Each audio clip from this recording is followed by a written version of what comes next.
Nagutom ako. Ano kaya ang pagkain sa ref? May tinapay. Kailangan ko ng palaman. Asin? Hindi pwede mo eh. Pangmangga ka lang. Check sa ref. Malamang maraming pagkain dito. Okay, check natin yung ref natin. Sheesh! Nakaplato. Sheesh! Patay. O, panis to. Sama-sama. Hindi ko may kanin. Ganyan din ang kanin namin. Tapos sumasama pa yung ulam. Panis to. Kainis naman. Gugutom na ako. Tapos ganito pagkain sa bahay. May tinapay niya. Asin naman ng palaman. Parang mawawala yung gutom ko. Buti pa bili na lang ako sa labas. May pera naman ako. Kala mo wala akong pera. Kakasagod ko lang.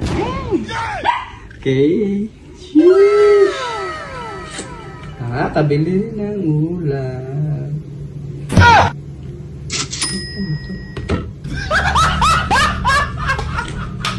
Huwag yung pera ko. Mali ata yung pinasahod sa akin. Shit! Bakit ganito ang pera ko?